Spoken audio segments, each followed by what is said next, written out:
digabung menjadi satu, nah itu kelihatan lebih manis begitu. Kemudian juga Ditintelkam Polda Sumatera Selatan menggelar pertemuan lintas agama yang diikuti sejumlah tokoh dan mahasiswa dari berbagai kepercayaan, seperti Islam, Katolik, Kristen, Buddha, Hindu, dan Konghucu. Dalam pertemuan ini, para peserta diajak terus menjaga kerukunan antar umat beragama serta tidak mudah terpengaruh informasi palsu atau hoax yang berpotensi memecah belah persatuan khususnya di Sumatera Selatan dan Kota Palembang. Polda Sumsel juga mengimbau agar antar umat beragama saling menghormati dan mendukung, termasuk saat merayakan hari besar keagamaan, demi memperkuat rasa saling pengertian dan kasih antar sesama.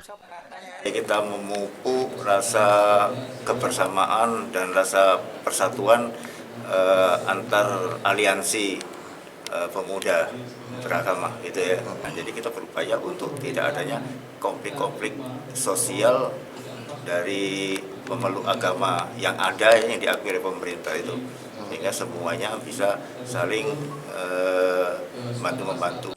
Para tokoh dan mahasiswa lintas agama menyambut baik inisiatif ini. Mereka berharap pertemuan seperti ini dapat mempererat tali silaturahmi antar kelompok sekaligus mencegah kembali terulangnya penolakan terhadap pembangunan rumah ibadah seperti yang terjadi pada 2023 lalu. Selama ini kita pernah terlibat konflik atau tidak? Sepanjang tahun ini, kalau 2025 dan 2024 tidak ada untuk daerah Sumsel, tapi untuk 2023 mungkin ya.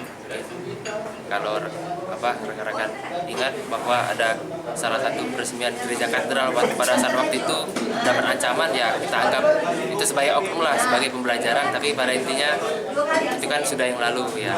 Kita terbuka aja bagaimana kita tetap komunikasi. Tentu karena kita Sumatera Selatan merupakan provinsi yang zero konflik, ini terbukti ya, bukan sekedar slogan aja gitu. Jadi memang pemimpin-pemimpin kita itu ketika membuat slogan itu bukan sekedar buat slogan, tapi memang terbukti dan terjalin selama ini hubungan baik mayoritas maupun minoritas itu terjalin dengan sangat baik.